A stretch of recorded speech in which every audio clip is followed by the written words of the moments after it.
Welcome, everybody.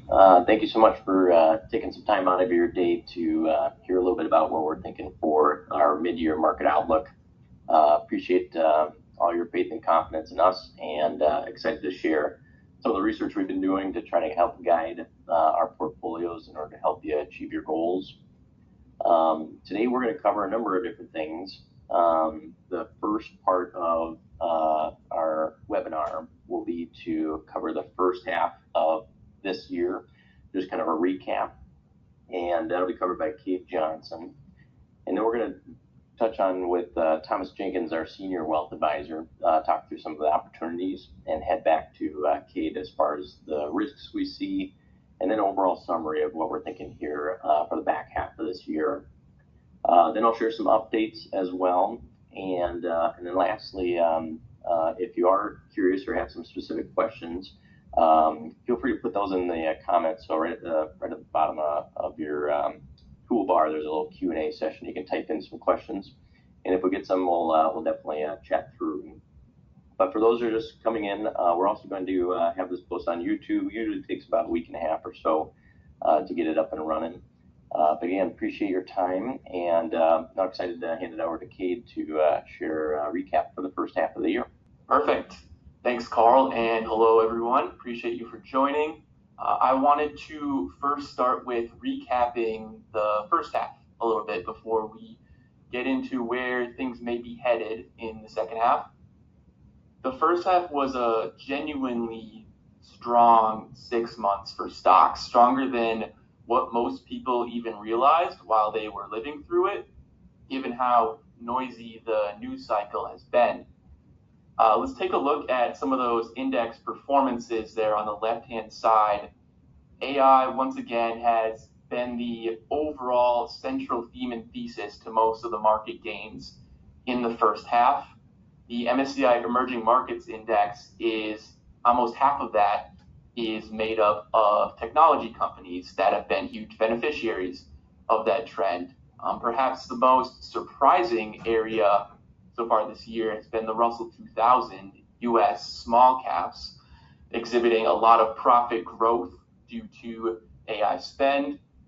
And then the S&P 500 up 10% and change in the first 6 months of the year, which historically is a very, very strong first half return, especially in the context of midterm election years, which we'll talk about in a little bit. Bonds were roughly flat, and then a balanced portfolio of about 60% stocks with a mix of US and international, and 40% bonds managed about a 7.36% return. Moving over to the individual sector returns amongst US large cap stocks. Not really any surprise that tech is blowing all other sectors out of the water here with over a 32% return in the first 6 months. But what may be surprising is it's not the usual tech companies that have historically driven a lot of the market gains in the last few years. NVIDIA is up only about 7% in the first 6 months. Apple was up 6%. Microsoft was down 22% in the first half. So where did all of those gains come from? And the answer was the semiconductor industry, or computer chips. That area is seeing a massive boom of demand, and companies like Micron, SanDisk, Seagate, and even old timers like Dell and Intel have all more than doubled in value so far this year. Energy was actually up 40% at one point in the year at the height of the Middle East conflict. It has since retreated a bit, along with oil prices coming back down a little bit, but still a 20% return year to date. And then industrials, also a 20% return in the first 6 months, being huge beneficiaries of the AI tailwinds, data center construction, and a lot of these companies make the little components and parts that are needed in those spaces. But what makes, I think, this first half so interesting isn't just the returns necessarily, but all the events that the market seemingly shrugged off entirely and continued to churn higher. And that's exhibiting a lot of resiliency in this bull market that we're in. So with that being said, I will now pass it over to my colleague Thomas to talk about some opportunities that we're seeing in the markets. Yeah, thanks, Kate. Appreciate that. And again, want to echo Carl. Appreciate everyone taking the time out of their day to kind of listen to our views. And so I want to talk a bit about opportunities, and I also want to frame that up for folks to understand that regardless of where things might feel at any given moment, there's always an opportunity. And so at Petros Family Wealth, we try to be really disciplined in looking at where are opportunities, where are the risks, and what can we do with client portfolios to help buffer some of those risks. And so many of my clients probably have heard me share this before, but it's more like turning the thermostat up and down than it is turning it on and off when it comes to managing investments.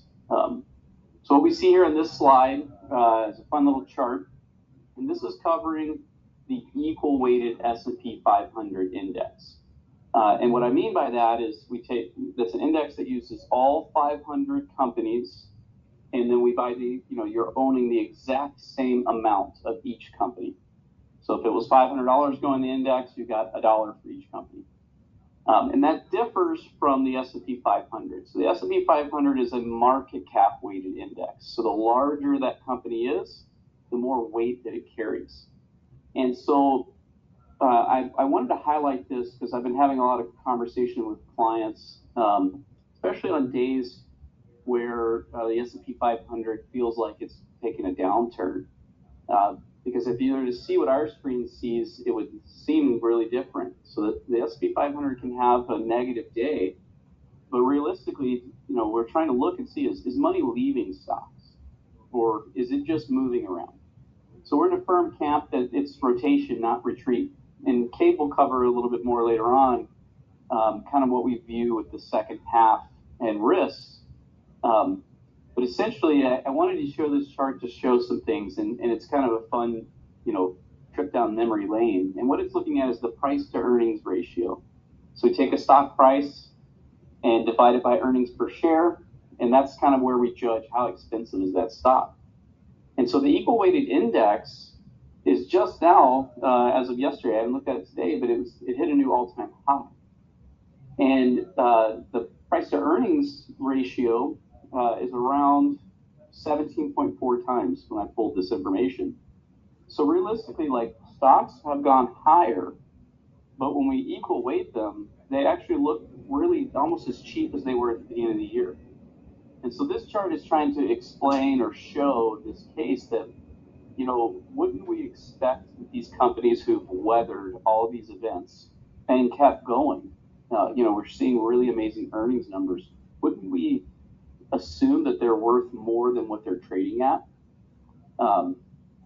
And so the key takeaway is that there's been so many repeated shocks, and those have not really been priced to extreme in the market, and that's a good thing in my opinion. Markets like to climb a wall of worry, and we fall on the slope of hope.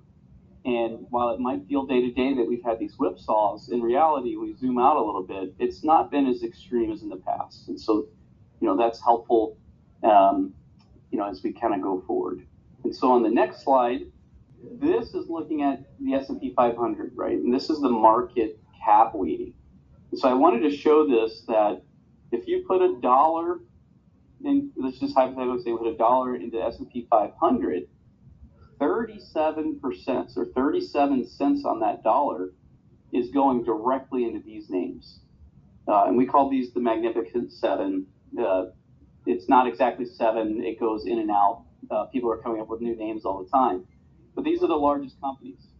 And so what I'm trying to paint is that when we see a movement in the market down, a lot of times it's really just concentrated to one or two of these names. And of those names, right, we're showing 7. Well, what about the other 400 and you're showing 9, the other 491 names?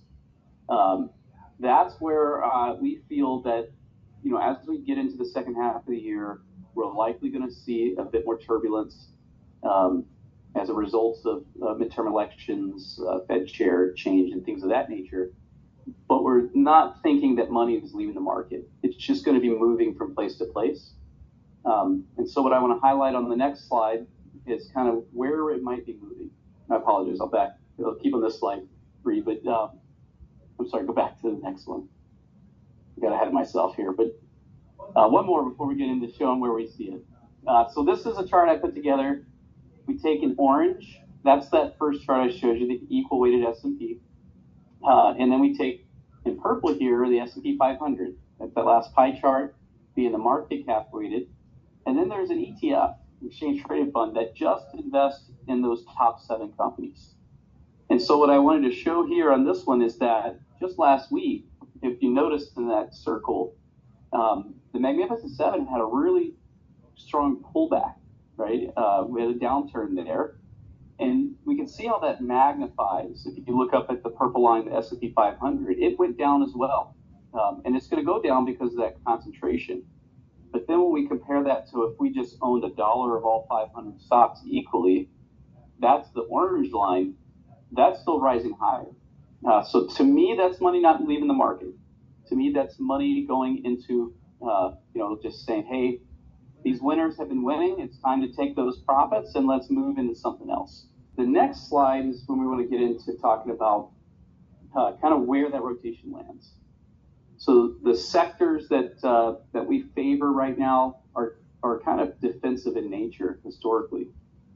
These aren't real high flyer and exciting sectors of the market. And so we think that rotation is likely going to land in financials and healthcare. There's a couple other sectors, but I wanted to highlight these two specifically because what's driving this rotation, historically we look back and look at midterm years, again, changing the Fed chair, but also the S&P 500 is coming off of 3 back-to-back double-digit returns. And what drove those has been that technology. It's really been this AI play. And so the concern that a lot of participants are having right now is the AI play overdone? And where are we going to see these profits from all of this investment that's going into AI?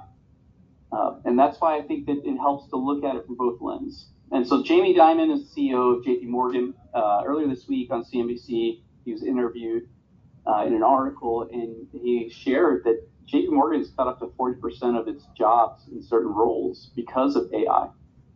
McKinsey sees AI adding 200 to 340 billion a year in global bank profits.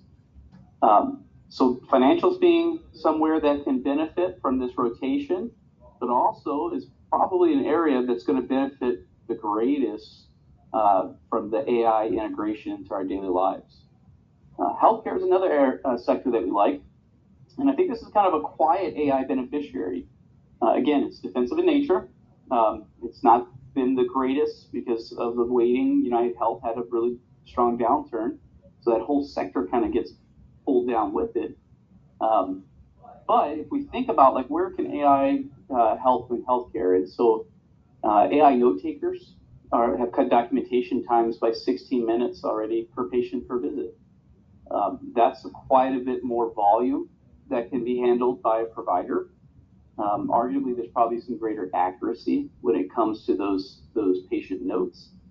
And AI-based scheduling has also cut emergency department wait times by up to 59%. Another thing I wanted to add on this slide particularly is that we know the name NVIDIA, the CEO of that is Jensen Huang. And so Jensen had an interview, I think it was earlier this year, where he famously talked about and countered the argument that AI is going to wipe out jobs. And he specifically brought up healthcare. And he said that, hey, when we started rolling out AI, radiologists, the radiology department was the first place to get it. Because arguably, a computer could scan more images with greater clarity and accuracy. But what really happened is that there was not a job loss because of it. And actually, there's a higher demand because it still requires a human being to give that diagnosis. But if we think about where radiology typically fits in, yes, we might go to the emergency room and need to get an x-ray, MRIs, things like that. But in preventative medicine, that also plays. And so if more people could have greater access at a lower cost, that's likely going to drive more margins and higher profit when it comes to healthcare names. But also, it's not really painting that same picture of AI is just wiping out jobs. So just summarizing this one, two fronts. These are defensive sectors. They stand to benefit from this sector rotation, but also we're starting to kind of see that the use cases of AI that's helping them out. And so now we'll move on to help support a bit more opportunities. So I titled this one The Capital Markets Reawakening. So far this year, 2026 has had the largest and highest volume of IPOs, or initial public offerings, in history. Highlighted with many people that they're watching and realize that, or are aware of, is SpaceX. So SpaceX IPO'd. The initial price that started out at was about $86 billion in new fresh capital that was raised. Prior to SpaceX IPOing, Google decided to try to front run and issue some new shares to raise money. And there's been so many other names along the way that most headlines won't catch. But our concern with that is that amount of volume of fresh supply, could dry up some of the market liquidity and cause some issues there. But so far, it's been really interesting. Markets have gobbled it up, and it kept going. And so when we see this greater uptick in IPOs and mergers and acquisitions, then I think, other than the companies that are IPOing and raising money, who else makes money on those deals? And so banks and underwriters who prepare those deals are going to make money on them regardless. Another case for why I like financials. So far, banks have split $646 million in fees on the SpaceX IPO alone. That's 2 times more than the previous record, which was Alibaba's record deal. Mergers and acquisitions are up 50% year to date, lifting bank earnings towards 40% growth. As of last night, JP Morgan reported earnings, and so Jamie Dimon is a pretty famous guy here, and he reported that every single business sector within JP Morgan's enterprise had a beat, and every single one of them set a new record for profit. So in my opinion, I think that we're starting to see this test that all of this CapEx, or capital expenditure, and money that's been invested in this AI build out is starting to pay dividends in other areas. And so I like that. If we're concerned of markets kind of getting over their skis and they're being driven by the direct AI play, well, where are the areas that stand to benefit? Let's park and hide in the wings in those for the time being and profit on their growth. So this, again, reinforces what we said about financials and healthcare. And so the next slide is another opportunity that we see, and that's in fixed income. So typically, if my clients will know this, I'm not the guy who's like super excited about talking about the vanilla stuff like bonds, but right now we're getting a great opportunity. What you see here is a chart that illustrates what's known as the yield curve.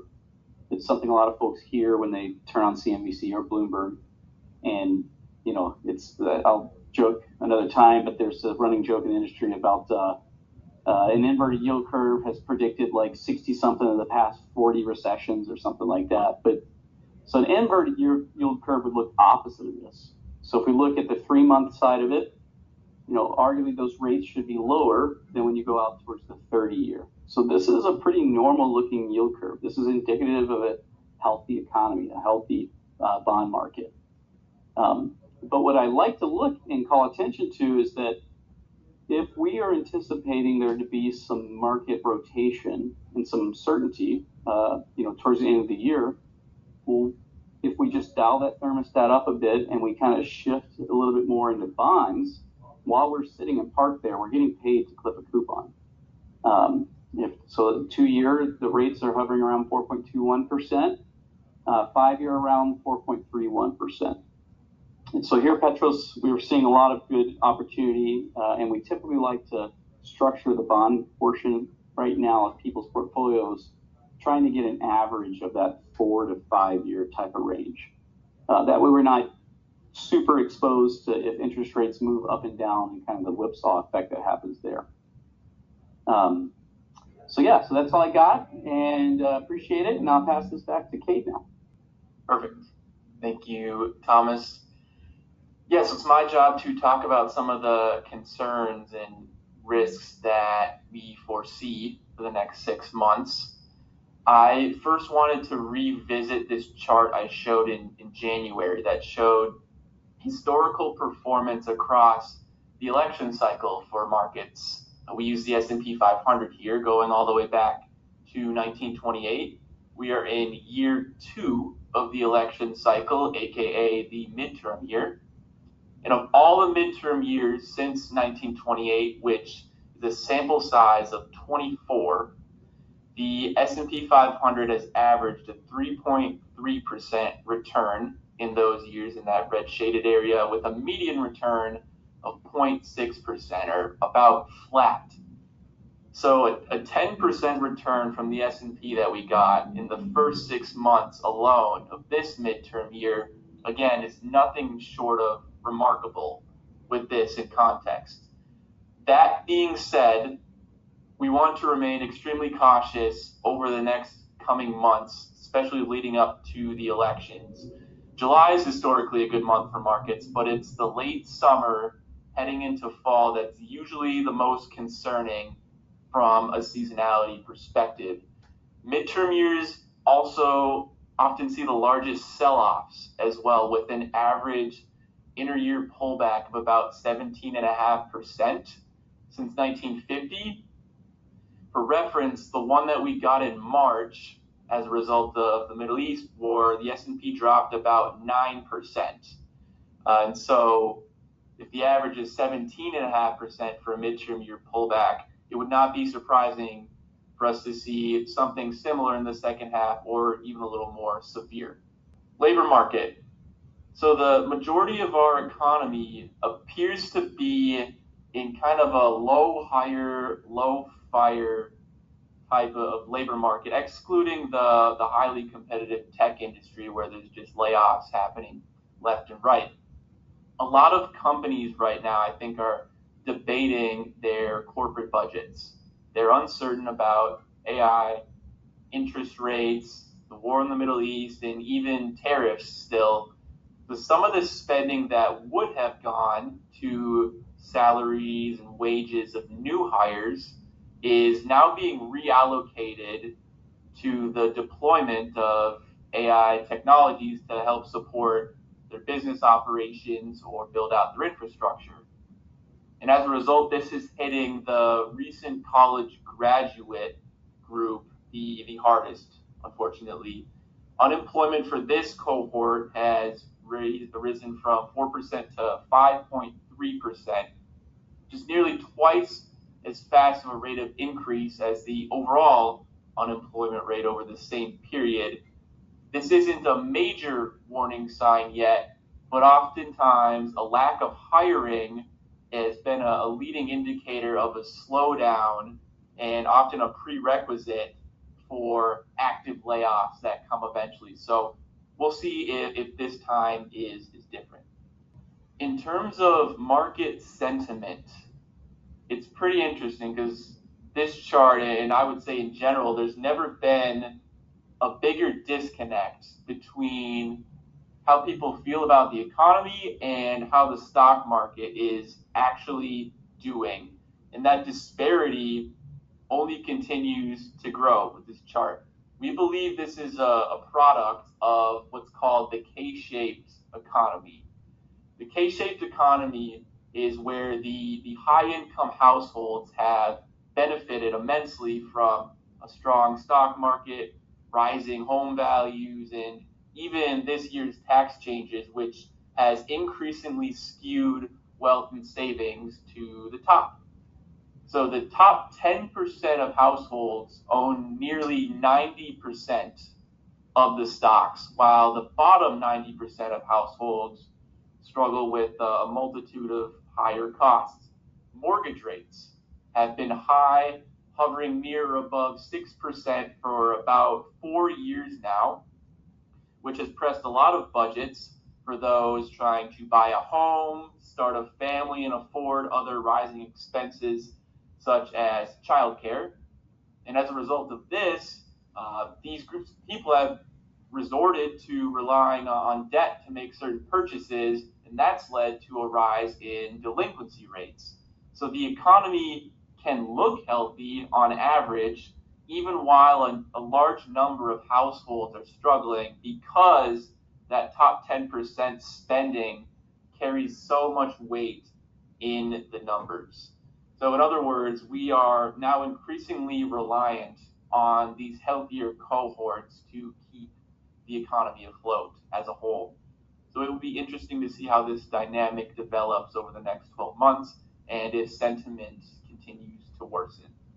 Let's talk about AI and all the spending that's occurred, which is why you're seeing all these data centers pop up left and right nowadays.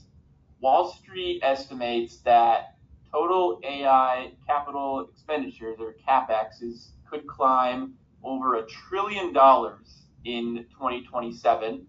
And the biggest drivers of this spending come from 5 companies we call the hyperscalers, and that would be Amazon, Google, Microsoft, Meta, and Oracle. This spending is not slowing down. According to the leaders of these companies, Mark Zuckerberg said, if we end up misspending by a couple $100 billion, I actually think the risk is higher on the other side. And then Sundar Pichai, the CEO of Alphabet, said the biggest risk could be missing out, he's implying, on winning the global race for artificial intelligence. So these executives are arguing that underinvesting and getting leapfrogged is scarier than overinvesting and wasting money at this point.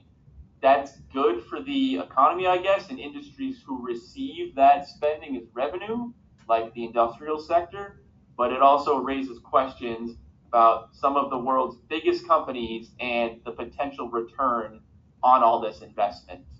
So I think this warrants a pretty serious conversation as to what the future of these companies look like. Not because they don't have superior products, but the way that they spend money now has fundamentally shifted in a matter of about 2 years. Historically, Amazon, Google, Microsoft, Meta were software ad-driven businesses with relatively light capital needs. And so their classic business model was to create a superior product, build it once, and then essentially sell it infinitely at a pretty low cost. That made for really good stock investments, especially in the 2010s, as these companies were printing cash flow constantly. You can see that in the light blue bar on this chart and depicted as free cash flow.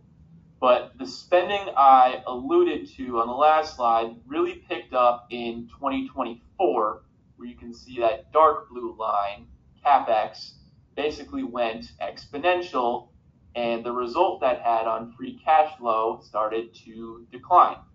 These companies are also raising debt to fund these heavy investments, so not just using cash. So investors are naturally left with a more uncertain outlook for these company futures than what they've previously been used to. The goal for these companies obviously is to revert back to be free cash flow positive eventually, but failed execution on that could be long-term very detrimental. And while it's not a huge reason to panic right now, again, it just strengthens the case in Thomas and I, in our opinion here at Petros, to diversify into other sectors, because the risk profile for some of these very large companies just got materially bigger. Another concern is the rapid rise in margin debt usage. Margin debt is money that investors borrow from their brokerage account to buy more stock. So essentially it's leverage. You're using borrowed money to increase your buying power in the market, and when margin debt, which we see as kind of a sentiment and risk gauge indicator in terms of speculation in the markets, when it spikes, you can see in this chart, margin debt spiking in the red region is often associated with a local top of the S&P 500, the stock market, in that black line at the top of the chart there. It's happened a few times throughout history, and we're approaching similar levels now, where margin debt has now risen 54% year over year. We'd consider that near extreme levels. In addition to that, there have been products called leveraged ETFs that have become very, very popular, where essentially you purchase it, it's linked to maybe one stock or a group of stocks, and you get 2x or 3x the performance of those securities. That leads to a lot of wild swings for these stocks, especially intraday. And so we expect some highly volatile days, which can be bad, but can also be good, especially throughout year end with this dynamic in play. The last risk I want to cover is in regards to the economic impact of the Iran war. In late February, early March, the Strait of Hormuz, which normally handles about 35% of global oil trade and shipping, saw that be halted completely, as shown in the chart on the left. And as a result, oil prices on the right nearly doubled. The encouraging news, has calmed down somewhat, as shown in the oil prices, although the odds of a re-escalation have certainly picked up in the last few days. Oil prices are currently sitting, lower than where they were a few months ago, but still higher than pre-war levels. And we think that could definitely continue due to more of a permanent risk premium being baked into the price of oil. This obviously had an impact on gas prices. So the chart on the right, the dark blue line, shows the average price of gas over 2026. And we like to say that gas prices rise like a rocket and fall like a feather, where gas stations are very, very quick to hike prices when there's an opportunity to, and very reluctant to do the reverse.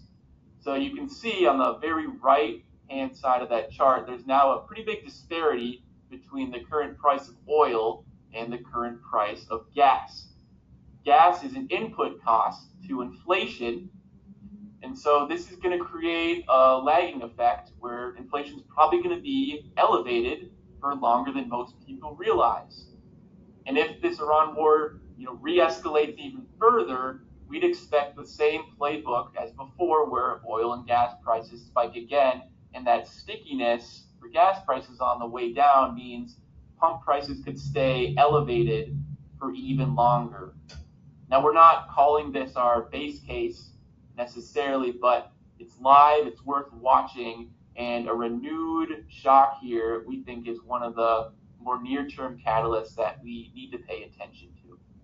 All right, so we covered both the opportunities and the risks that we foresee. Putting it all together, we've been very surprised, honestly, at how resilient the market has been so far in 2026. Within the market, we see some opportunities popping up, not just in tech, but beyond, like in healthcare, financials, and even bonds that are paying yields above inflation at this point. We're constructive still, though, on the economy and the market towards the end of the year, but want to exercise a lot of caution in the coming months. Midterm year seasonality, tensions in the Middle East, and margin debt spikes could all be sources of that near-term volatility and consolidation. None of them really change our long-term view for now, but we think a diversified portfolio may be best suited for the months ahead. Thank you guys for listening. I will now pass it over to Carl to talk about some team updates. Thank you, Kate. Appreciate that. So I had a couple of updates both on the wealth side as well as the tax. And on the wealth side, we had Lauren Douglas join us full-time here after she graduated from Bethel. And she'll be supporting me primarily, and been an amazing blessing just in the last few weeks alone. So if I'm not available, money movement, financial planning scenarios, paperwork coordination on a number of different levels there. So it's been a great blessing, and hopefully free up my time so I can spend more time with clients here. So we can welcome her. And then we also have a couple of upcoming events. So we have a Medicare planning webinar in September there. We'll send out some more information as we head into the enrollment season. And we partner with a group called Brightfeld Group. That's been a good group to work with, great feedback from clients. So if you or others are curious to learn more about Medicare, be on the lookout for that. And then for those that are local, we're doing a pumpkin patch event mid-October. Still working on the dates there, coordinating that, but just wanted to give a heads up. And then the last bullet point. So just been very blessed with working with great clients like yourselves, and so looking ahead here, we believe that it takes about 5 solid good years of training to get to the level of proficiency that we want to see for wealth advisors. So we wanted to start kind of building that and starting that training program. So we are looking for 4 interns for next summer, preferably local here to Minnesota. And so if you know anybody that is interested in the wealth management space, we'll be working with folks that are be looking in the peer planning space, helping the different wealth advisors, and then eventually 5-6 years from now, become a wealth advisor themselves. And then Cade has been rocking and rolling and doing an amazing job, but we also need to give him some support. So we would love to have somebody that more focuses on the data and the analytics side of things. And so we'd love to have an analyst intern there for next summer. And then the last is administration and marketing, helping with Brianna take that off her plate as she takes on more and more clients as well. So just looking ahead, and if you have anybody that might be interested, happy to chat with them. We'll be starting our interviews here August, September timeframe for summer of next year, and looking at folks that are graduating in 2028 or 2029. And then on the tax side, so we have Elle Kalin and Elise Nelson joining us full time, helping support our tax team. And Elle will be focusing mainly on the individual and the trust tax returns. And then Elise will be working with our small businesses and partnerships. And again, been an amazing blessing since their graduation here, soon to be graduating Elise. And so that's mainly up in our Maple Grove office. A couple updates, been working hard this summer.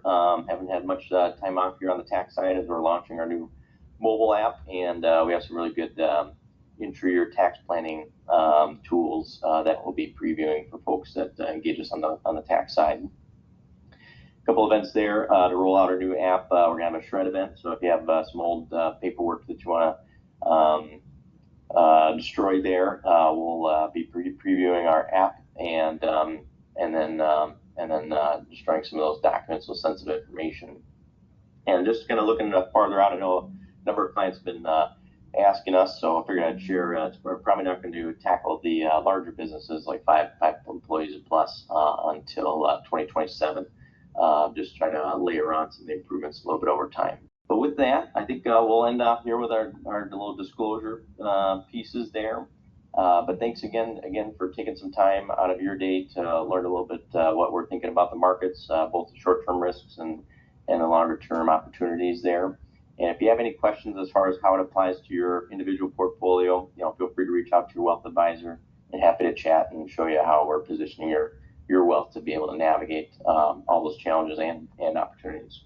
So thanks again for your time, and hope you all have a great rest of the day.